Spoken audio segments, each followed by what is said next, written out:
Praise lord. హల్లెలూయా. ఒక సంవత్సరం ప్రణాళికతో అనుదిన బైబిల్ పఠనం. ఈరోజు అక్టోబర్ 1, 2025. ఈ సంవత్సరంలో ఇది 274వ రోజు. ఈరోజు కొరకు ఏర్పాటు చేయబడిన బైబిల్ వాక్య భాగాలు పాత నిబంధన యెషయా గ్రంథము 22, 23 అధ్యాయాలు మరియు కొత్త నిబంధన ఎఫెసీయులకు రాసిన పత్రిక 3వ అధ్యాయం. మొదటిగా పాత నిబంధన యెషయా గ్రంథము 22వ అధ్యాయం. దర్శనపు లోయను గూర్చిన దేవోక్తి. ఏమి వచ్చి నీలోని వారందరూ మేడల మీదకి ఎక్కి ఉన్నారు. అల్లరితో నిండి కేకలు వేయు పురమా, ఉల్లాసముతో బొబ్బలు పెట్టు దుర్గమా. నీలో హతులైన వారు ఖడ్గం చేత హతం కాలేదు, యుద్ధంలో వధింపబడలేదు. నీ అధిపతులందరూ కూడి పారిపోగా, విలుకాండ్ల చేత కొట్టబడకుండా పట్టబడిన వారైరి. మీలో దొరికిన వారందరూ పట్టబడి దూరమునకు పారిపోయిరి. నేను సంతాపం కలిగి ఏడ్చుచున్నాను. నాకు విముఖులై ఉండుడి. నా జనమునకు కలిగిన నాశనమును గూర్చి నన్ను ఓదార్చుటకు తీవ్రపడకుడి. దర్శనపు లోయలో సైన్యములకు అధిపతియు ప్రభువు నగు యెహోవా అల్లరి దినం ఒకటి నియమించి ఉన్నాడు. ఓటమి, త్రొక్కుడు, కలవరము ఆయన కలుగజేయను. ఆయన ప్రాకారములను పడగొట్టగా కొండవైపు ధ్వని వినబడును. ఏలాము యోధులను, రథములను, రౌతులను సమకూర్చి అంబుల పొదిని వహించి ఉన్నది. కీరు డాలు పై గవిసెన తీసెను. అందుచేత అందమైన నీ లోయల నిండా రథములున్నవి. గుర్రపు రౌతులు గవని యొద్ద వ్యూహం ఏర్పరచుకొనుచున్నారు. అప్పుడు యూదా నుండి ఆయన ముసుగు తీసివేసెను. ఆ దినమున నీవు అరణ్య గృహమందున్న ఆయుధములను కనిపెట్టితివి. దావీదు పట్టణపు ప్రాకారం చాలా మట్టుకు పడిపోయినదని తెలుసుకుని దిగువనున్న కోనేటి నీళ్లను మీరు సమకూర్చుతిరి. యెరూషలేము ఇండ్లను లెక్కపెట్టి ప్రాకారమును గట్టి చేయుటకు ఇండ్లను పడగొట్టితిరి. పాత కోనేటి నీళ్లు నిలుచుటకు ఆ రెండు గోడల మధ్యను చెరువు కట్టితిరి. అయినను దాన్ని చేయించిన వాని వైపు మీరు చూచిన వారు కారు. పూర్వకాలమున దాన్ని నిర్మించిన వారిని మీరు లక్ష్య పెట్టకపోతిరి. ఆ దినమున ఏడ్చుటకును, అంగలాచుటకును, తల బోడి చేసుకున్నటకును, గోనెపట్ట కట్టుకున్నటకును సైన్యములకు అధిపతియు ప్రభువు నగు యెహోవా మిమ్మల్ని పిలువగా, రేపు చచ్చిపోదుము గనుక తిందము త్రాగుదము అని చెప్పి ఎడ్లను వధించుచు, గొర్రెలను కోయచు, మాంసము తినుచు, ద్రాక్షరసం త్రాగుచు మీరు సంతోషించి ఉత్సహించుదురు. కాగా ప్రభువును సైన్యములకు అధిపతియు నగు యెహోవా నాకు ప్రత్యక్షుడై నాకు వినబడినట్లు ఇట్లా అనుచున్నాడు. మీరు మరణం కాకుండా ఈ మీ దోషమునకు ప్రాయశ్చిత్తం కలగదని ప్రభువును సైన్యములకు అధిపతియు నగు యెహోవా ప్రమాణపూర్వకంగా సెలవిచ్చుచున్నాడు. ప్రభువును సైన్యములకు అధిపతియు నగు యెహోవా ఈలాగు సెలవిచ్చుచున్నాడు. గృహ నిర్వాహకుడైన షెబ్నా అను ఈ విచారణకర్త యొద్దకు పోయి అతనితో ఇట్లా అనుము, ఇక్కడ నీకేమి పని? ఇక్కడ నీకెవరున్నారు? నీవిక్కడ సమాధిని తొలపించుకొనేలా? ఎత్తైన స్థలమున సమాధిని తొలపించుకొనిచున్నాడు. శిలలో తనకు నివాసం తొలపించుకొనిచున్నాడు. ఇదిగో, బలాఢ్యుడొకని విసిరివేయినట్లు యెహోవా నిన్ను వడిగా విసిరివేయును. ఆయన నిన్ను గట్టిగా పట్టుకొనును. ఆయన నిన్ను మడిచి ఒకడు చెండు వేసినట్టు విశాలమైన దేశంలోనికి నిన్ను విసిరివేయను. నీ యజమానుని ఇంటి వారికి అవమానం తెచ్చినవాడా, అక్కడనే నీవు మృతి పొందెదవు. నీ ఘనమైన రథములు అక్కడనే పడి ఉండును. నీ స్థితి నుండి యెహోవా నగు నేను నిన్ను తొలగించదను. నీ ఉద్యోగము నుండి ఆయన నిన్ను త్రోసివేయును. ఆ దినమున నేను నా సేవకుడును హిల్కీయా కుమారుడు నగు ఎల్యాకీమును పిలిచి అతనికి నీ చొక్కాయిని తొడిగించి నీ నడికట్టు చేత అతన్ని బలపరిచి నీ అధికారమును అతనికి ఇచ్చేదను. అతడు యెరూషలేము నివాసులకును యూదా వంశస్థులకును తండ్రి యగును. నేను దావీదు ఇంటి తాళపు అధికార భారమును అతని భుజము మీద ఉంచెదను. అతడు తీయగా ఎవడను మోయజాలడు, అతడు మోయగా ఎవడను తీయజాలడు. దిట్టమైన చోట మేకు కొట్టినట్టు నేను అతన్ని స్థిరపరచదను. అతడు తన పితరుల కుటుంబమునకు మాన్యత గల సింహాసనముగా ఉండను.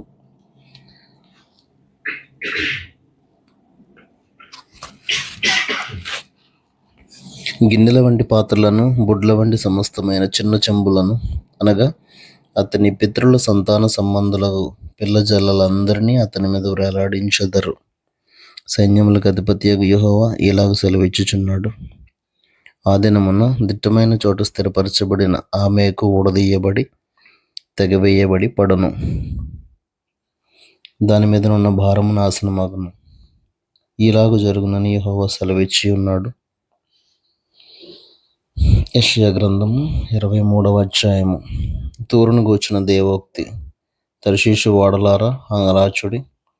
తూరు పాడైపోయాను, ఇల్లైనను లేదు, ప్రవేశ మార్గమైనను లేదు. కిత్తీయుల దేశం నుండి ఆ సంగతి వారికి వెల్లడి చేయబడెను. సముద్ర తీరవాసులారా అంగలార్చుడి. సముద్రము దాటుచుండు సీదోను వర్తకులు తమ సరుకులతో నిన్ను నింపిరి. షీహోరు నది ధాన్యము, నైలు నది పంట సముద్రము మీద నీలోనికి తేపడుచుండెను.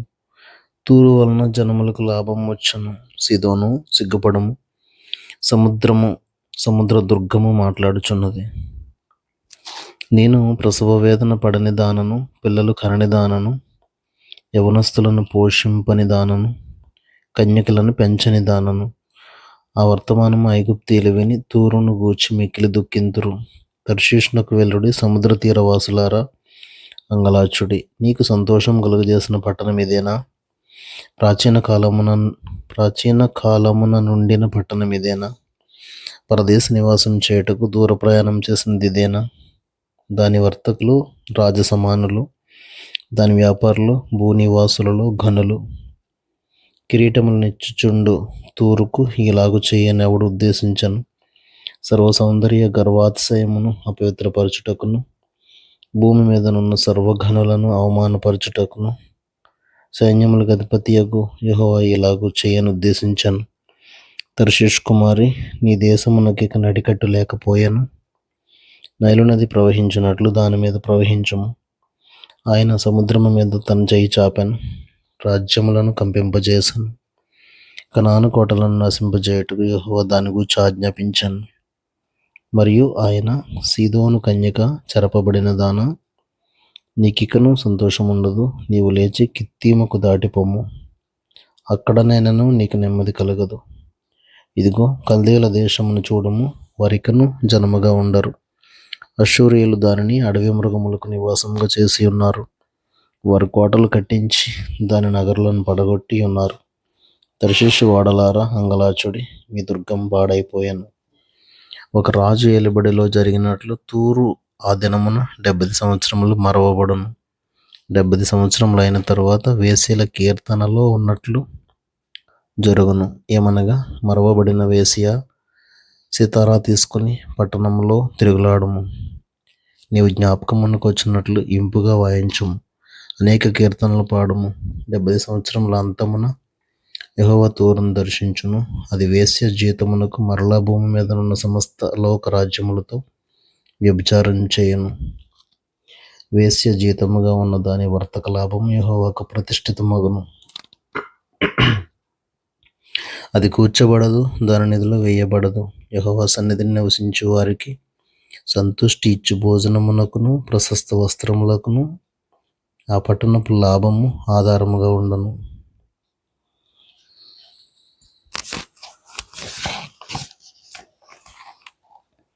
క్రొత్త నిబంధన అపోస్తలుడైన పౌలు ఎఫెసీయులకు రాసిన పత్రిక 3వ అధ్యాయము 21 వచనాలు.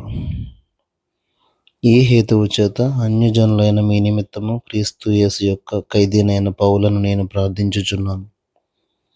మీ కొరకు నాకు అనుగ్రహింపబడిన దేవుని కృప విషయమైన ఏర్పాటును గూర్చి మీరు వినియున్నారు. ఎట్లనగా, క్రీస్తు మర్మము దేవదర్శనము వలన నాకు తెలియపరచబడినదను సంగతిని గూర్చి మునుపు సంక్షేపముగా వ్రాసితిని.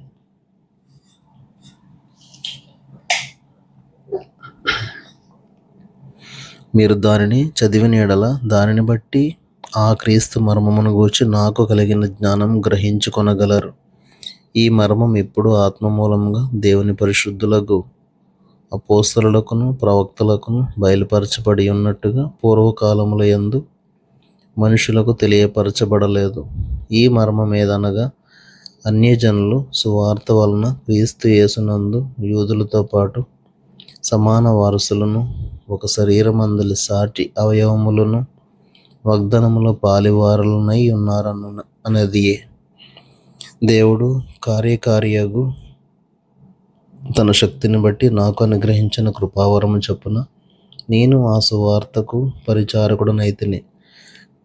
దేవుడు మన ప్రభువైన క్రీస్తు యేసునందు చేసిన నిత్య సంకల్పము చొప్పున పరలోకములో ప్రధానులకును అధికారులకును సంఘము ద్వారా తన యొక్క నానా విధమైన జ్ఞానము ఇప్పుడు తెలియబడవలనని ఉద్దేశించి శోధింప సఖ్యము కాని క్రీస్తు ఐశ్వర్యమును అన్యజనులలో ప్రకటించుటకును సమస్తమును సృష్టించిన దేవుని యందు పూర్వకాలము నుండి మరుగై ఉన్న ఆ మర్మమును గూర్చిన ఏర్పాటు ఎట్టిదో అందరికీ తేటపరచుటకును పరిశుద్ధులందరిలో అత్యల్పుడనైన నాకు ఈ కృప అనుగ్రహించను. ఆయన యందలి విశ్వాసం చేత ధైర్యమును నిర్భయమైన ప్రవేశమును ఆయనను బట్టి మనకు కలిగి ఉన్నవి. కాబట్టి మీ నిమిత్తమై నాకు వచ్చిన శ్రమలను చూచి మీరు అధైర్యపడవద్దని వేడుకొంచున్నాను. ఇవి మీకు మహిమకరములై ఉన్నవి. ఈ హేతువు చేత పరలోకమునందును భూమి మీదను ఉన్న ప్రతి కుటుంబము ఏ తండ్రిని బట్టి కుటుంబం అని పిలువబడుచున్నదో ఆ తండ్రి ఎదుట నేను మోకాల్లోని మీరు అంతరంగ పురుషుని యందు శక్తి కలిగి ఆయన ఆత్మ వలన బలపరచబడినట్లుగాను క్రీస్తు మీ హృదయములలో విశ్వాసం ద్వారా నివసించినట్లుగాను తన మహిమైశ్వర్యము చొప్పున మీకు దయచేయవలననియు మీరు దేవుని సంపూర్ణత యందు పూర్ణులగినట్లుగా ప్రేమ యందు వేరుపారి స్థిరపడి సమస్త పరిశుద్ధులతో కూడా దాని వెడల్పు, పొడుగు, లోతు, ఎత్తు ఎంతో గ్రహించుకొనుటకును జ్ఞానమునకు మించిన క్రీస్తు ప్రేమను తెలుసుకొనుటకును తగిన శక్తి కలవారు కావాలనని ప్రార్థించుచున్నాను. మనలో కార్యసాధకమైన తన శక్తి చొప్పున మనం అడుగు వాటన్నిటికంటేను ఊహించు వాటన్నిటికంటేను అత్యధికముగా చేయ శక్తి గల దేవునికి క్రీస్తు యేసు మూలముగా సంఘములో తరతరములు సదాకాలము మహిమ కలుగును గాక. ఆమెన్. దేవుడు తన పరిశుద్ధ వాక్యమును మన వినికిడిలో దీవించును గాక. ఆమెన్.